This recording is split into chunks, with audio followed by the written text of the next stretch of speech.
Hola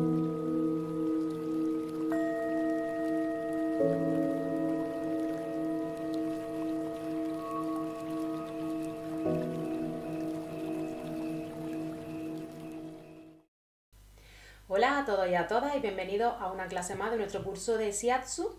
Hoy nos toca hablar de la patología osteomuscular de la mano y la muñeca. En primer lugar vamos a hacer un repaso anatómico de la muñeca. La muñeca es la zona donde se articulan los huesos procedentes del antebrazo, el cúbito y el radio, con una zona de huesecillos pequeños denominada carpo. Esta zona del carpo está formada por un conjunto de huesos que se articulan en dos hileras, una hilera inferior que conecta con los dos huesos procedentes del antebrazo, el radio y el cúbito, y una hilera superior que contactará ya en la primera línea con los huesos metacarpianos. Dentro de estos huesos del carpo podemos encontrar en una primera línea inferior el hueso escafoide, semilunar, piramidal y pisiforme, y en una segunda línea el hueso trapecio, trapezoide, grande y ganchoso. Como digo, esta segunda hilera articulará ya la zona inferior del carpo con una zona superior denominada metacarpo. El metacarpo conectará el carpo con las falanges de los dedos. Los dedos estarán formados por tres falanges, proximal, medial y distal, salvo el dedo pulgar, que solamente estará formado por dos falanges. Además de esta anatomía básica, debemos destacar unas formaciones específicas en la zona de la muñeca, como son las apófisis estiloides que se encuentran en el radio y en el cúbito, y son esas tuberosidades que se pueden palpar de manera superficial a nivel de la muñeca, tanto en el cúbito como en el radio. Y es importante recordar su localización porque pueden ser objeto de lesiones en la muñeca, de lesiones traumáticas, como veremos más adelante. Cabe destacar también otras tres formaciones específicas como son la tabaquera anatómica, el túnel carpiano y el túnel de Guyon. En cuanto a la tabaquera anatómica, es una formación especial importante por el contenido que tiene, como veremos a continuación. Es una zona que se sitúa distal a la apófisis estiloides del radio y forma una depresión que viene delimitada en su parte medial por el tendón del extensor largo del pulgar y en su parte lateral tanto por el tendón del extensor corto del pulgar como el tendón del abductor largo del pulgar. Es una depresión en forma triangular que se sitúa en esta zona en el dorso de la mano. El nombre peculiar proviene porque era la superficie donde se ponía el tabaco para liar. Es además una zona donde puede ser palpado el pulso, puesto que su contenido incluye la arteria radial.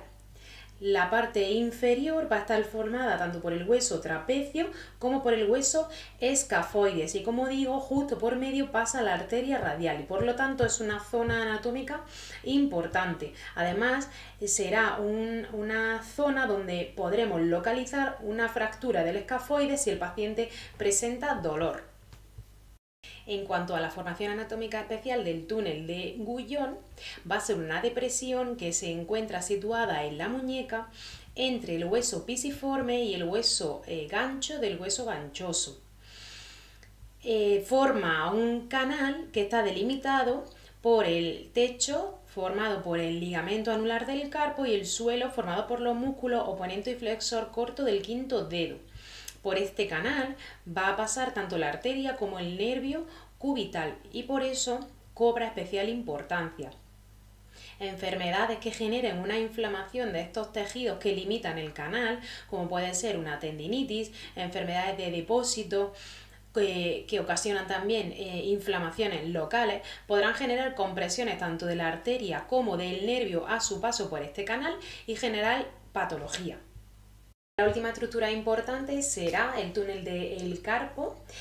Va a ser igualmente otra formación por la que discurran estructuras importantes. Está delimitada por las estructuras óseas del hueso pisiforme, trapecio, ganchoso y escafoide. El techo será el ligamento anular del carpo y por su interior discurrirán los tendones flexores de los dedos y el nervio mediano. Al igual que ocurría en el caso del túnel de Guyon, enfermedades que provoquen una inflamación de los tejidos con una compresión de las estructuras internas generarán patología.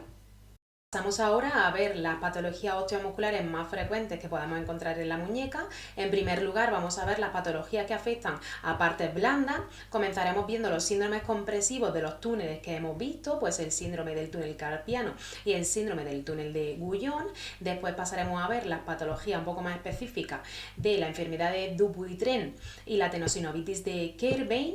También veremos algunas pinceladas sobre los esguinces de muñeca y posteriormente veremos las patologías que afectan a estructuras óseas como son las luxaciones, subluxaciones y las fracturas.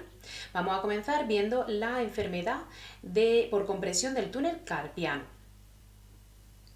Este síndrome se va a producir por la compresión del nervio mediano a su paso por el túnel del carpo. Como ya decíamos, este túnel del carpo está rodeado de una serie de estructuras óseas, pero también estructuras tendinosas, estructuras blandas, que en un momento determinado o por ciertas desencadenantes se pueden inflamar generando la compresión del nervio. Las causas principales de este síndrome del túnel del carpo suelen ser movimientos repetitivos y forzados de la muñeca que llevan a la inflamación de estos tejidos. Se puede deber también a traumatismos directos sobre la muñeca que generen la inflamación o también al uso de herramientas manuales que vibren de manera repetida y también generan la inflamación de la zona o, como ya decíamos, también enfermedades de depósito o incluso tumores que también puedan generar compresión de este nervio. Los principales síntomas pues, van a ser principalmente el dolor. El dolor es de características paroxísticas, es decir, de inicio y fin brusco.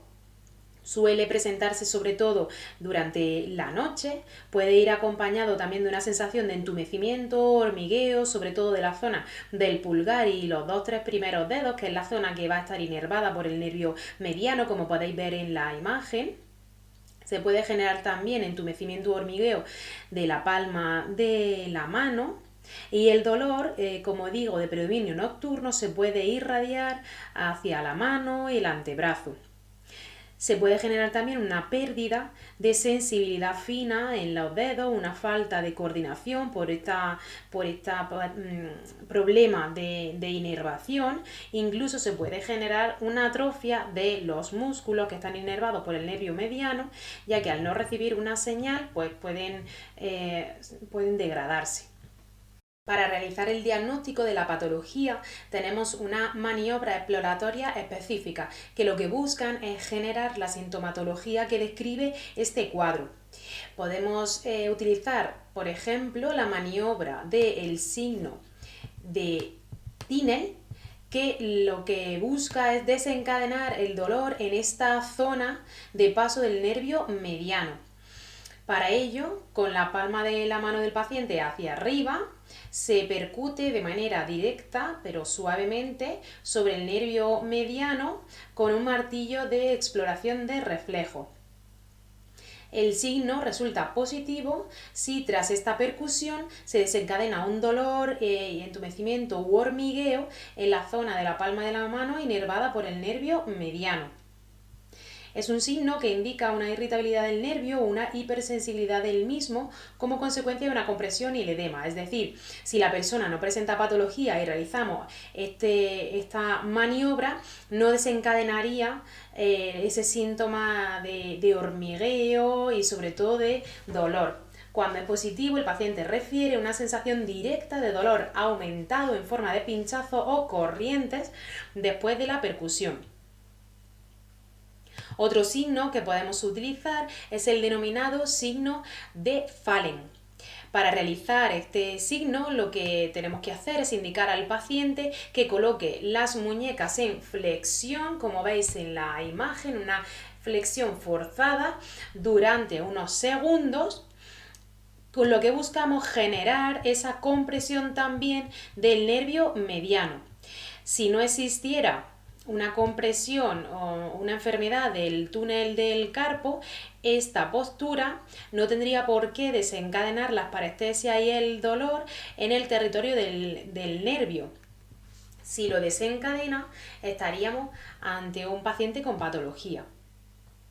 En cuanto al tratamiento, como siempre, en todas las lesiones osteomusculares buscaremos el tratamiento más conservador posible. En este caso, como se trata de una inflamación de la zona, lo primero será buscar el alivio del dolor del paciente y rebajar esa inflamación. Para ello se pueden tomar antiinflamatorios orales.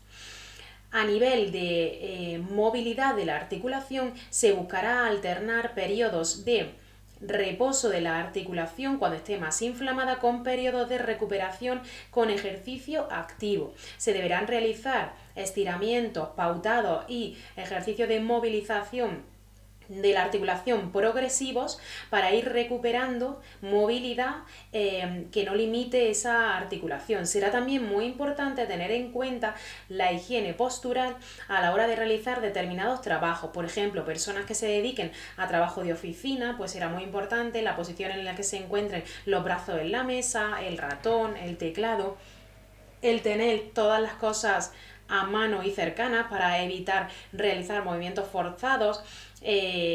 Las personas que trabajen también con estos elementos de percusión o de vibración repetitiva, que puedan usar también dispositivos protectores de la muñeca como muñequeras para afianzar esa articulación y disminuir la probabilidad de estos microtraumatismos.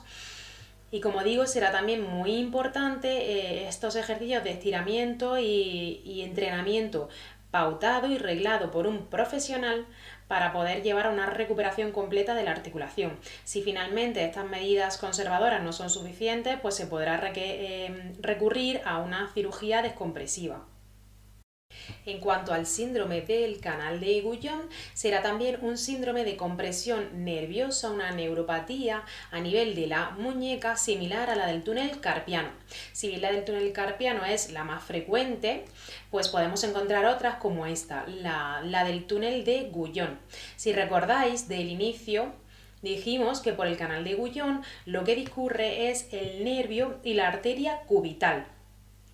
Igualmente el canal está delimitado por una serie de estructuras blandas, tendinosas, que pueden sufrir inflamación generando compresión del nervio. De nuevo, las causas serán movimientos forzados de muñeca, microtraumatismos, enfermedades de depósito, inflamaciones locales o tumores que generen compresión sobre estas estructuras del canal de Guyon generando la patología. En cuanto a la sintomatología, igualmente, lo principal será el dolor, la sensación de hormigueo, quemazón, palpitación en esa zona inervada por el nervio cubital. Dijimos que el nervio mediano inervaba sobre todo el primer, segundo y tercer dedo, y el nervio cubital inervará más bien el cuarto y el quinto, así que será este territorio de la palma y dedos de la mano los que sufran en este caso la sintomatología. Existen unos signos clínicos específicos de la afectación nerviosa. En el caso del nervio cubital podremos encontrar manos de garra, y es que existe una afección del cuarto y quinto dedo preservando los tres primeros su funcionalidad. En caso de la lesión del nervio mediano, lo característico será la mano del predicador, y en caso de lesión del nervio radial, lo característico será la mano caída. En cuanto al diagnóstico, aparte de la localización del dolor en el sitio típico, podemos realizar también maniobras exploratorias diagnósticas que van a ser un punto decisivo a la hora de determinar qué patología sufre el paciente, y en este caso se puede realizar una exploración de la musculatura intrínseca de la mano. Para ello pediremos al paciente que sujete algún objeto, como puede ser una hoja de papel, entre el cuarto y quinto dedo, realizando este movimiento. Si el paciente no es capaz de realizar este movimiento y mantener el objeto, nos indicará que existe una patología a nivel de la inervación en esta zona, que será una patología del nervio cubital en este caso. Y en cuanto al tratamiento, pues igual que en el caso del túnel carpiano, usaremos medidas conservadoras como antiinflamatorio y ejercicios de estiramiento, reposo de la articulación y prevención con el uso de muñequera, y si las medidas conservadoras no son suficientes, pasaremos a la cirugía correctora. La siguiente patología de la que hablaremos será la tenosinovitis de Kerbein. La tenosinovitis de Kerbein está causada por la inflamación de la vaina común del abductor largo del pulgar y el extensor corto del pulgar. a su paso por la apófisis estiloides radial. Si os acordáis, estas estructuras eran parte de las que delimitaban la tabaquera anatómica, con lo cual esta patología de inflamación de esta vaina tendinosa generará dolor, sobre todo en la zona de la tabaquera anatómica. Este dolor se puede irradiar hacia la mano y hacia la parte superior del antebrazo. Va a estar generado nuevamente por la inflamación de esta vaina, que puede estar causada por traumatismos directos, por movimientos repetitivos, por un excesivo mal uso de la articulación, etc. Para su diagnóstico se va a requerir una maniobra específica denominada maniobra de Finkelstein. En esta maniobra diagnóstica, lo que se le pide al paciente es que realice una desviación hacia cubital de la muñeca, manteniendo el pulgar por debajo del resto de los dedos. Si esta desviación hacia cubital genera dolor en la zona de la tabaquera anatómica, podría ser indicativo de esta tenosinovitis. También la tenosinovitis de Kerbein va a generar dolor al movimiento de abducción y aducción del pulgar y el movimiento de pinza entre el pulgar y el índice. Estas maniobras, si generan dolor, también nos podrían indicar una tenosinovitis de Kerbein. Igualmente, la tenosinovitis puede venir acompañada de una inflamación con una tumefacción local de la zona de la articulación. Y en cuanto al tratamiento, una vez más, apostaremos por las medidas conservadoras, la toma de antiinflamatorios en un primer momento y el uso de dispositivos que apoyen la zona afectada para intentar no forzar tendones y ligamentos. Por otro lado, será necesario la realización de una serie de ejercicios pautados y una recuperación activa. Además, se pueden utilizar otras medidas como puede ser la crioterapia, la magnetoterapia y el uso de masajes terapéuticos de la zona para aumentar progresivamente la movilidad. Y si esto no es suficiente, recurriremos a la cirugía. Hablaremos ahora de la enfermedad de Dupuytren, que es una enfermedad que afecta a la fascia palmar o aponeurosis palmar superficial. Este tejido de fascia o aponeurosis palmar es un tejido blando que recubre los tendones flexores de los dedos. Y la enfermedad consiste en una inflamación de esta fascia palmar y del tejido celular subcutáneo, incluso de la piel adyacente, pero no afecta como tal a los tendones, si bien es verdad que al inflamarse el tejido que les rodea, pues genera patología, como veremos ahora, de los flexores de los dedos. La causa de esta enfermedad pues es desconocida. Se piensa que pueden deberse a alteraciones bioquímicas que generan degradación y alteración del tejido. Se ha visto relacionado con ciertos factores hereditarios, puesto que el 40% de los pacientes poseen antecedentes familiares de enfermedad con Dupuytren, pero no está demostrada esta relación claramente. Como digo, consiste en el engrosamiento y retracción de este tejido ubicado por debajo de la piel, en la palma de la mano, en la llamada fascia palmar. En cuanto a los síntomas y la evolución de la enfermedad, pues principalmente van a generar una deformidad en un primer momento en la zona palmar y posterior flexión progresiva por una contractura de los dedos. En las primeras etapas se podrán palpar los nódulos o pequeños hoyuelos que se corresponden con inflamaciones leves de esta fascia a nivel palmar. No van a generar dolor al paciente. En una segunda fase, estos nódulos pueden ir aumentando de tamaño hasta convertirse en cuerdas que se van a corresponder ya con el tendón engrosado y pueden generar una contractura leve de los dedos. En una tercera fase ya más prolongada, se puede llegar a una contractura severa de los dedos, con los tendones ya muy tensos y los dedos doblados hacia adentro. De nuevo, no va a generar dolor para el paciente, pero sí imposibilita e incapacita al paciente por esta contractura permanente de los dedos. En cuanto al tratamiento, pues en primeras fases leves se podrían intentar antiinflamatorios, tanto orales como locales, y rehabilitación, pero lo normal es tener que recurrir a cirugía, bien con liberación de las cuerdas, división de estas cuerdas en las zonas, en los momentos iniciales, o bien una excisión completa de parte de la fascia, tendón, zona celular subcutánea e incluso piel. Y para finalizar con la patología de las partes blandas de la muñeca, hablaremos de los esguinces. Si recordáis, los esguinces son distensiones de los ligamentos que rodean a la articulación y que se producen principalmente por contusiones, traumatismos o movimientos forzados de la articulación. Los esguinces de muñeca pues son bastante frecuentes, al igual que los esguinces de tobillo, y su diagnóstico y tratamiento adecuado será importante porque si no se pueden convertir en lesiones que con el tiempo cronifican, pues generando una inmovilidad y una incapacidad de la articulación. El mecanismo principal de causa de los esguinces de muñeca van a ser aquellas caídas en las que el paciente apoya la palma de la mano generando una hiperextensión de la muñeca, pues soportando la articulación todo el peso de la caída. Estos mecanismos son los principales que van a generar los esguinces de muñeca. En cuanto a los síntomas, pues va a ser principalmente el dolor en la mano y en la muñeca en la zona afectada, la sensibilidad también en la zona lesionada, la inflamación, tumefacción, aumento de temperatura local, sobre todo en el momento agudo, la aparición de hematomas en la piel subyacente, generalmente si ha sido causado pues por un golpe directo, la limitación de la movilidad por esa inflamación, sobre todo al inicio, en los primeros momentos después de sufrir la lesión, como digo, aumento de la temperatura de la articulación y el entumecimiento.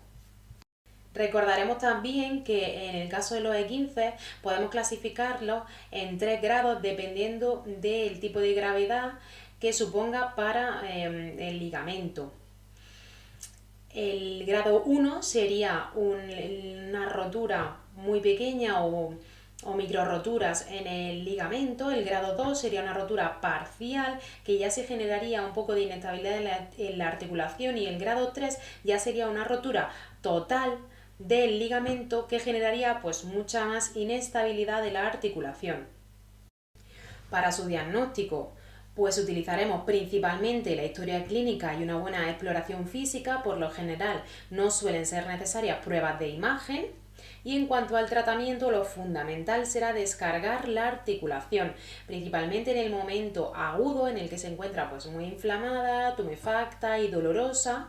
Tendremos que realizar reposo absoluto de la articulación y utilizar dispositivos que ayuden a inmovilizarla para descargar al máximo esas estructuras y que no tengan que generar ningún tipo de movimiento ni soportar fuerza. Para ello pues se pueden utilizar vendajes compresivos o muñequeras.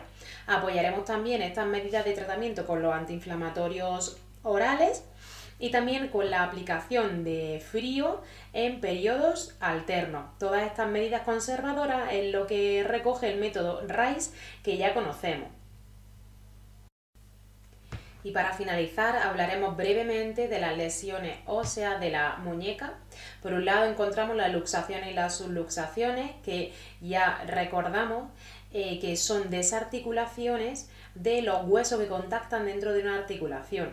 La subluxación se produce cuando esta desarticulación se resuelve de manera espontánea, es decir, un hueso se sale de su posición pero vuelve a su posición original de manera espontánea. Hablamos de una subluxación y los síntomas pues serán más leves, aunque siempre requerirá pues el reposo posterior y una buena rehabilitación y ejercicios pautados para recuperar la movilidad.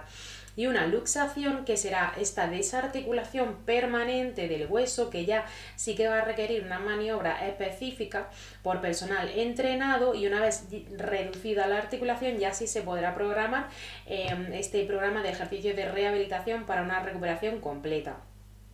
Y en cuanto a las fracturas, pues bueno, se pueden producir en cualquier hueso de la muñeca, como podéis imaginar, pero hay algunas que son características y más frecuentes. De ellas hablaremos de 2. Por un lado, la fractura de Colles. Esta fractura se caracteriza por una rotura a nivel distal del radio, con un desplazamiento del segmento fraccionado hacia atrás. Este desplazamiento hacia atrás del fragmento del radio va a dar lugar a un signo característico denominado el signo del tenedor. Como podéis imaginar, esta fractura va a requerir un tratamiento más específico con una recolocación en un primer momento mediante maniobras traumatológicas específicas para una posterior inmovilización prolongada hasta que se produzca el sello del hueso en la fractura y posteriormente, ya sí, una vez se ha sellado correctamente el hueso, lo que tarda aproximadamente entre 2-3 semanas, ya se podrán empezar a realizar movimientos de rehabilitación y ejercicios pautados para recuperar esa articulación. La segunda fractura más frecuente y característica a nivel de la muñeca es la fractura de escafoide. En este caso, al ser un hueso más profundo, no va a generar una patología tan llamativa, una sintomatología tan llamativa como la fractura de Colles. Lo que genera que el diagnóstico se retrase. Son pacientes que han sufrido una caída igual con la muñeca en flexión o en extensión hacia atrás y se golpean en la zona del carpo. Bueno, pues es una fractura que genera dolor, un dolor que no recupera tras días, semanas después de la caída, pero que tampoco genera una gran deformidad ni tumefacción de la zona porque, como digo, es un hueso profundo. Si bien es verdad que ante estos pacientes con un dolor repetido en los que no se observa una deformidad aparente pero se mantiene durante varias semanas, pues se puede realizar una radiografía y es entonces después de esta radiografía en donde se puede observar esta línea de fractura en el escafoides. En este caso, esta fractura sí va a requerir una inmovilización más prolongada, de más semanas que la anterior, para una recuperación completa. Y de nuevo, una vez ya se haya comprobado que se ha sellado completamente ese hueso, ya sí se podrá actuar a nivel de rehabilitación y de ejercicio para poder recuperar la movilidad de la articulación.